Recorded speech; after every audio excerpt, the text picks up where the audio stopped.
tiers-livre. Alors, il y a une première atout dans cette série des 30 minutes. On en est quasiment, je ne sais même pas si on n'est pas à la 30e. Et je n'avais jamais mis de texte à moi. Mais vous savez qu'hier, j'avais fait une vidéo sur le fait que j'avais racheté sur Recycle Livre d'occasion, à des prix totalement bradés, 2 exemplaires de Parking, tout neufs, magnifiques, plastifiés, simplement mis au rebut par des bibliothèques, dont une là, à 800 mètres de chez moi, bibliothèque départementale de Touraine. Tout à la fin, vous aurez un lien sur la vidéo d'hier où je parle principalement du texte central. Comment Parking et pourquoi? Et merci à la personne qui me dit faites-nous-le entendre, ce texte. Puisque justement, il s'agissait d'un monologue fait pour Arte et qui devait durer 26 minutes. Et ce qui me troublait moi plus, c'est de dire un texte qui a 30 ans. Tu l'assumes, ça fait partie de toi. Probablement, il y a des choses que tu ne traiterais plus de la même façon, peut-être moins expressionniste, moins... Mais qu'est-ce que c'est de replonger dans soi-même 30 ans plus tôt? Parking. Le malheur humain a figure de carnaval. Il aime à coudre ses oripeaux sur la même frange peu nombreuse de la race. Rancune à l'encontre de qui a baissé la tête. L'ombre ici prend possession de l'air. Sol d'artifice de la ville, sa propre voix, parfois, on ne la reconnaît pas. Parler est douloureux. Se taire, encore plus. Et le temps qui passe ferait office de couvercle. Cela n'a pas existé, qui n'est plus notre peine habituelle. Te croyais-tu donc hors d'atteinte ? Étage noir de ciment dans ton parking, c'est la ville orgueilleuse qui résonne. Me voilà devant toi, parler convient mal à ceux qui trop supportent. Mais il faut bien qu'enfin je me redresse et que tu mesures le compte. La nuit qui nous entoure dans l'odeur des pneus et l'échappement des moteurs, sans rien dire de ce fond d'urine et de cet air malsain qui remonte de plus profond encore. Tout est propice. Ce compte, l'as-tu pour toi-même dressé? T'en es-tu déjà joué le théâtre d'une vieille femme outrée qui te rejoindrait enfin comme on jette un joug sur une nuque rebelle? Oseras-tu me regarder en face? Me reconnais-tu enfin pour t'être si souvent assis à ma table? Ma fille s'appelait Marie-Gilles. Gilles était le nom de son père, parce que le malheur, quand il vous suit, s'annonce tôt, que j'étais veuve avant même d'être liée par le mariage. C'était un accident, les usines et leurs machines, histoire ordinaire, histoire de pauvres, en ces temps. Les accidents étaient fréquents. Elle n'a pas connu son père, mais emporta bien sûr le nom Marie-Gilles, fille de Gilles, et bientôt personne ne l'appelait plus autrement que Gilles, un nom de garçon, mais on l'avait si facilement oublié. Cela jamais n'a gêné personne. Te souviens-tu? Non. De ses voisins d'en face, lui fait des nettoyages. C'est lui qui t'a reconnu et m'a dit: tu remplaçais un collègue de jour ou terminais à l'heure fauve où leur balai commence ta garde de nuit. En tout cas, sur ces indications, ici, je suis venu. Devant tes barrières, je suis passé plusieurs fois, te dévisageant, tu ne bronchais pas. Ai-je donc moi aussi tant vieilli, une peau d'usure sur la face jetée, la soumission comment aux épaules cela s'imprègne? Ou le travail souterrain en toi s'en faisait-il, puisque aujourd'hui, la 3e fois, enfin, tu me fixas, que je m'arrêtais, que tu évitas bien de me saluer, mais que je trouvais moi la force enfin de commencer mon compte. Et qu'à ce compte que je tiendrai s'ajoutera de n'avoir voulu aujourd'hui non plus me reconnaître et avouer. S'il te faut une preuve, J'habite le même escalier, le même étage, comptant sans le dire qu'un jour tu aurais voulu savoir le visage de tes enfants, et si à toi ou Gilles ils ressemblent, tu aurais à nouveau poussé une fois ma porte, mais c'était encore trop te demander, seul ici parmi ceux qui stagnent de fumée et d'essence brûlée, revenais-tu au moins en songe au bout du bus 31 tout au long du bâtiment B jusqu'à l'escalier que tu aurais monté, ouvrant ma porte et disant « Ainsi vous êtes restés, rien n'a changé ». Tes enfants, les ayant élevés dans la chambre de Marie-Gilles, sa chambre d'enfant restée vide après qu'elle tu l'avais prise et emmenée. Tu rêvais, disais-tu, pour vous deux d'une route infinie. Il fallait bien, au bout, savoir quoi du grand amour résisterait au chaos. Les faibles se devinent longtemps avant leurs erreurs. C'était donc cela, ton rêve ?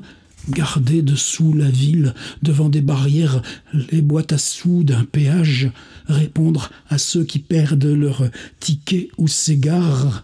Beau destin pour un homme, et ce que tu prétendais de toi. Deuxième acte, Gilles, seul, dans le petit décor repeint, un enfant à quatre pattes et l'autre dans le ventre qui s'annonce. C'était peut-être tous deux, pensiez-vous, manière de se raccrocher et reprendre mes rideaux. Tu couchais dehors, évidemment.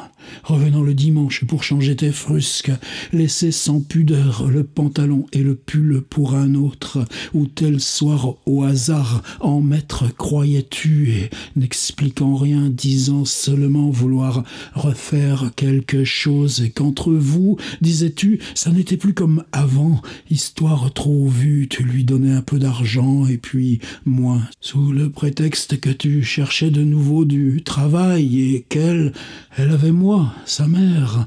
Enfin, elle n'avait même pas d'adresse. Tu envoyais des mandats, et cela aussi a cessé. L'autre enfant venu, tu ne t'es même pas dérangé, ni fendu d'un bouquet. C'était une fille, figure-toi.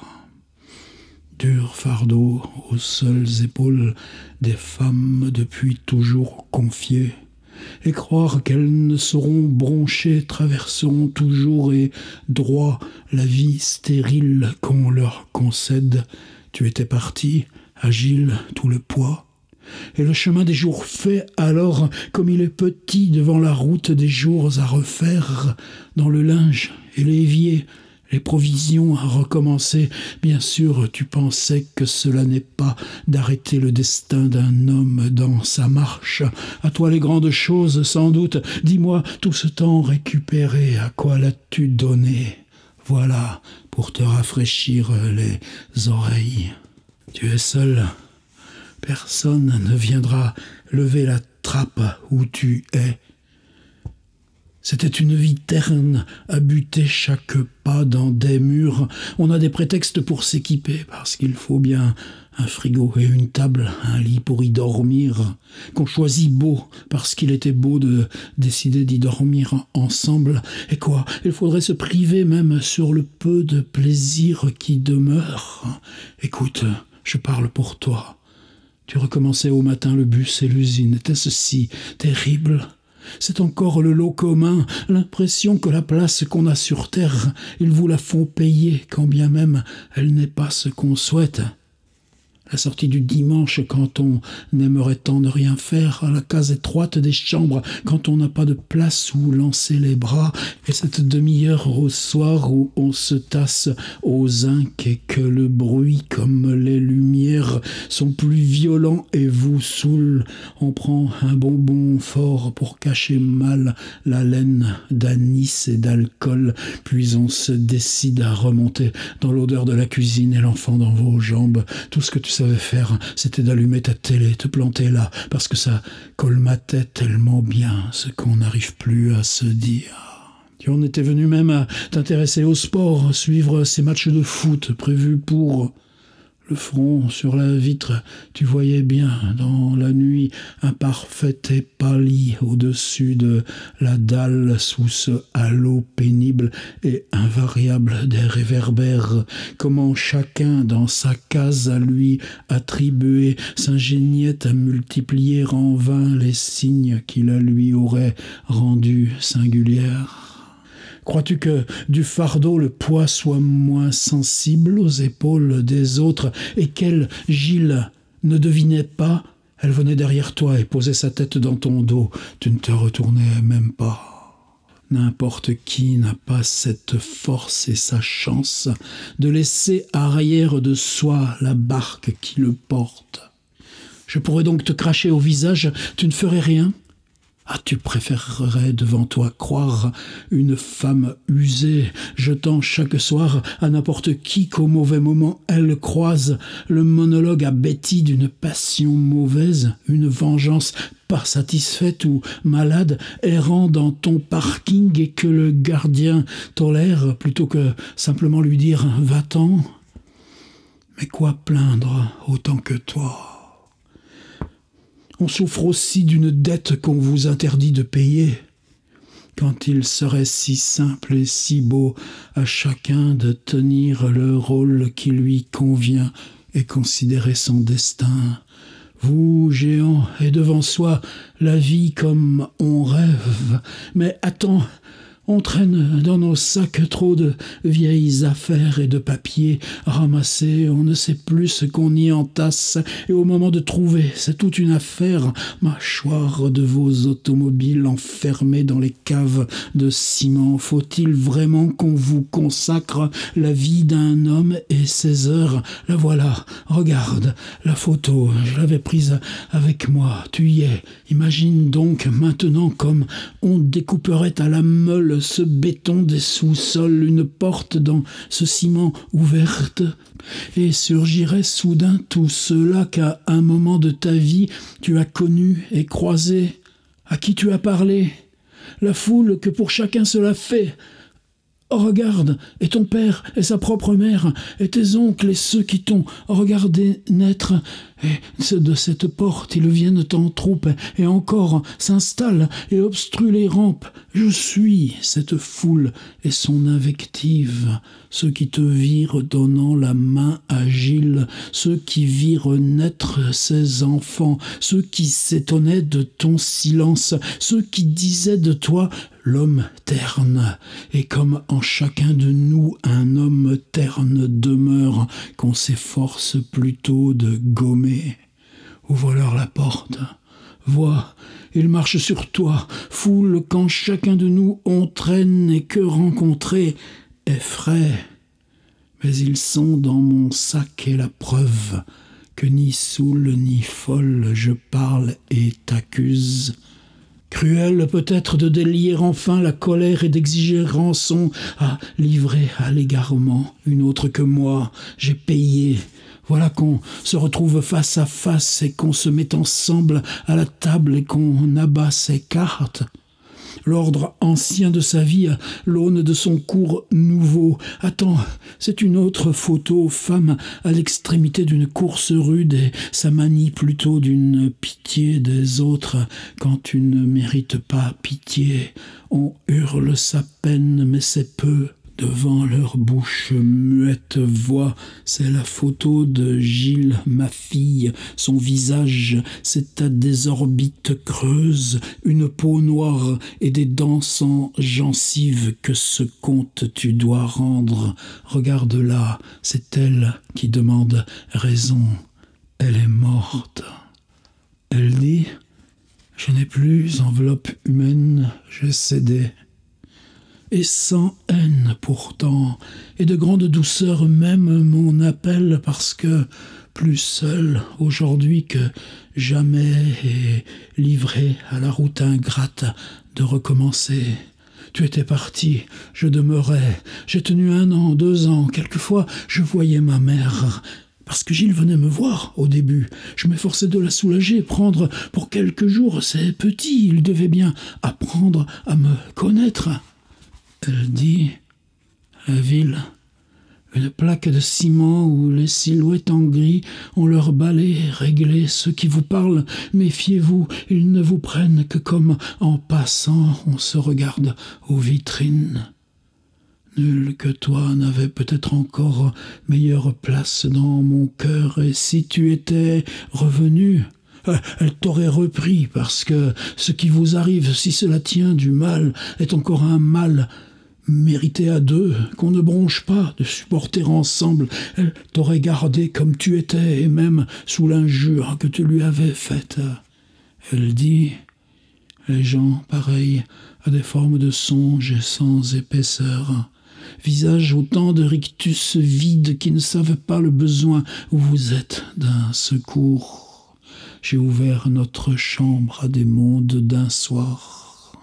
Un visage qu'on y endort, corps de passage, où lancer son histoire, cela aussi comme obligé et facile, même pour ne recueillir en échange qu'un autre mal d'être. On est tous trop pareils. Qui prendrait avec soi une fille avec 2 enfants? La roue est trop lourde à pousser, situation pourtant commune. Elle dit, un souffle me prenait parfois d'une frénésie. On laisse en garde les enfants, on s'en va un samedi soir vers les lumières, l'illusion un instant du couvercle repoussé comme on soulèverait du dos le plafond des rues. Et la vie de femme dans la ville est une vie adulte. On se cabre et regarde. Et le masque de rire qu'on se fait, tout vaut mieux que cette chambre dans l'immeuble où l'illusion finie, on se retrouve au moment difficile du soir. Piétiner le temps, l'illusion qu'on y parvient, on paye trop cher de devoir toujours commencer par soi-même se livrer, s'abandonner encore à des mains de rencontre. Elle ne me disait rien, moi je devinais. Elle dit, quand on voudrait tant que vous soit parlé, langage même inconnu et guttural, indéchiffrable la gangue de ces mots, mais qui enfin sonnerait vrai. On s'en remettrait à des gestes mêmes étranges. N'importe, pourvu de rompre avec la même aventure refaite, et pareil le désarroi en partage. On s'imagine à soi-même un flair de chien pour chercher la piste neuve. Puis on se cogne la tête au mur, on retombe sur le lit, et puis c'est comme jamais. Au matin, une fois de plus, on avance dans le jour, sachant n'avoir à compter que sur ses propres forces, qu'elles devraient suffire. Avant que le tourbillon reprenne et que vous déchire encore une fois l'appel, puis cela aussi s'était calmé. La peine même s'amoindrissait avec les enfants sur leurs jambes et l'école leur manie comme jeunes chiens dans leurs pattes de s'embrouiller dans les mots. Tout cela était beau aussi et ne devait pas être loisible à qui ne le méritait pas de s'y immiscer. Se sentir en soi cette force nouvelle et cette reprise de poids de son corps sur la ville, la stabilité, croyais-tu? Et puis ça casse, un samedi soir encore, qu'on finit sur le lit vide et qu'on s'y jette en mordant. Elle est morte un samedi soir, pendue à sa fenêtre. J'étais sa mère, on m'a prévenu la première. Je suis arrivé juste après les pompiers.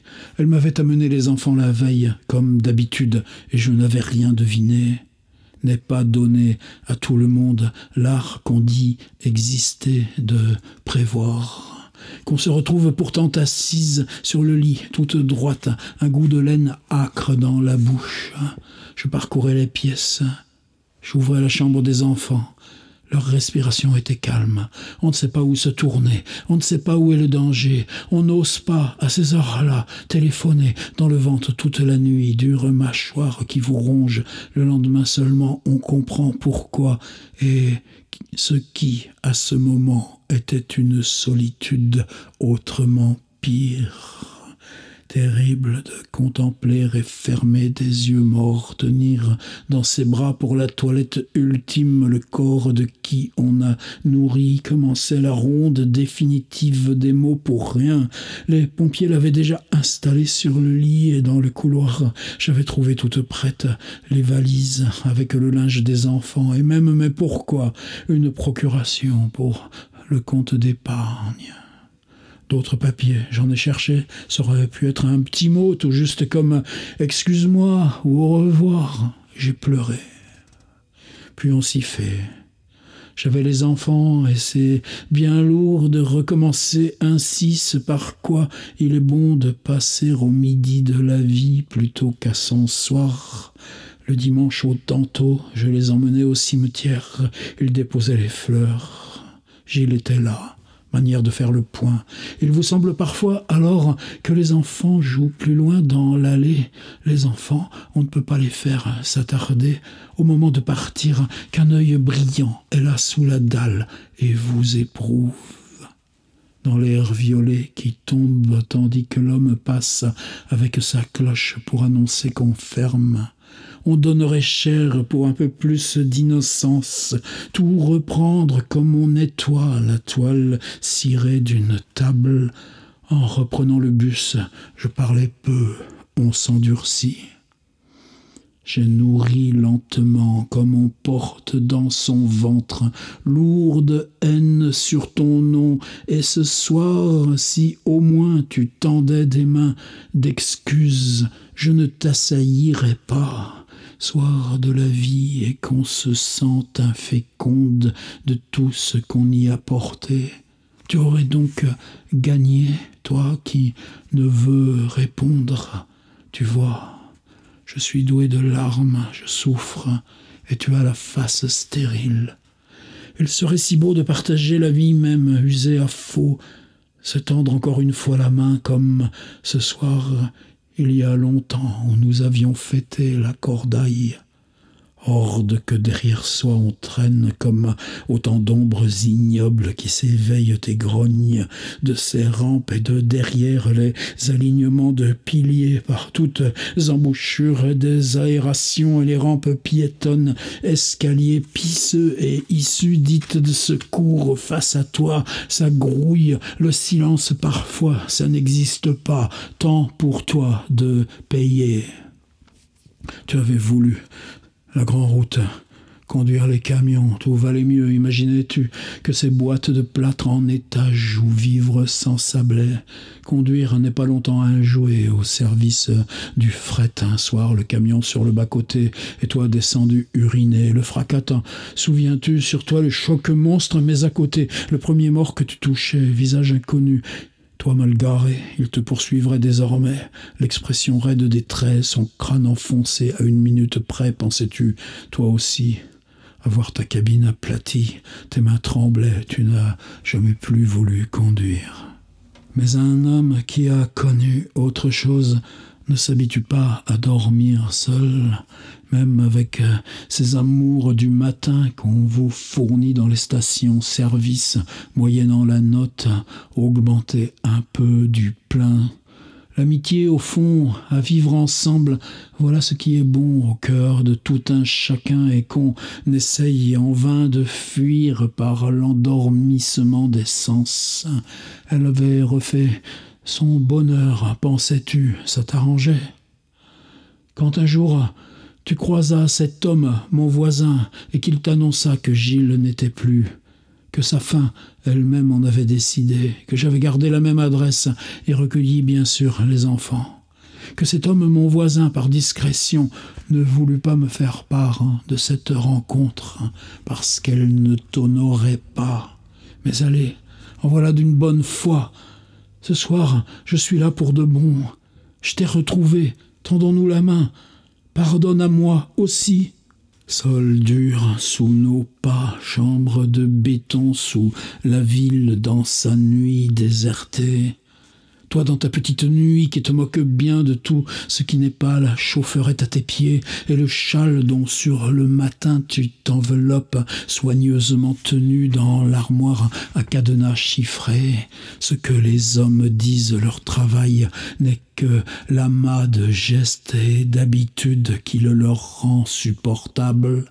L'état des piles de ton transistor et l'art contestation de ne pas t'ennuyer. Allez, laisse ces musiques de rien nous remplir un peu la tête et le rêve. Partir devant soi ou se livrer au hasard des trains, ça aurait donc été trop de courage. passer juste dans la case à côté du brassement géant de la ville, étroite lame de qui projette sur une autre scène la même incapacité à y imposer son point, étroit le cœur de qui fuit. Le plus dur est passé. Je vais pour ce soir partir. Pour toi, je n'aurais été que la voix vieillie d'une rancœur, celle qui parle seule et ressasse sa même histoire d'une morte, là où elle trébucha et perdit la retenue ordinaire et convenable. Tu ne me donneras pas la main, je le sais maintenant, je m'en irai. Il ne pleut plus, et dehors, voici bientôt l'aube. Puis toi aussi, tu dériveras vers le soir et marcheras dans cette heure difficile où la nuit tout imprègne sans pouvoir rien avaler encore avant de rejoindre ici ton poste, te demandant à quoi rime de vivre. Et le problème de savoir à quelle heure idéale tu brancheras la cafetière électrique de tes veilles et de qui c'est le tour parmi votre équipe de fournir le prochain paquet de grains moulus avec le kilo de sucre. Et ce que tu feras après dormir dans le mauvais jour au rideau tiré de ta chambre d'homme seul, des heures libres de l'après-midi et des bières qu'il serait mieux de ne pas boire avant le travail au comptoir où tu t'arrêtes. Mais la souillure sur moi, sur toi, regarde, écartons nos vêtements salis, assez de nos peines. C'est le jour, la ville grogne, jappement puéril, je t'agace, au revoir. Ah, au-dessus des toits, accroupi comme un chien, demain, je veillerai encore, et tant pis pour ceux que hante dans le bruit sourd du crâne leur tort ancien.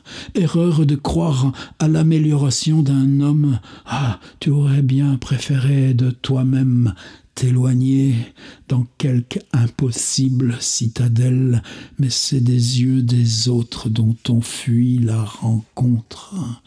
Et qu'enfin de là tu sortes, que je t'attrape des deux mains dans ta cage, que je t'agrippe, la rancune, triste mal, insupportable fraternité. Là-bas, au bord gris de la ville, une femme vieillie trop vite élève des enfants qui ont marque de ton visage et de ton sang. L'existence humaine dans le bonheur est une belle image, mais les moteurs nous recouvrent, la tôle nous repousse, ça pue l'échappement, on ne nous entend plus. Leur voiture sur toi, qu'elle t'écrase. Merci. C'est pas un exercice facile, surtout qu'on peut se préparer mentalement, mais ça se répète pas. Je vous mets le lien de la vidéo sur comment est né ce texte.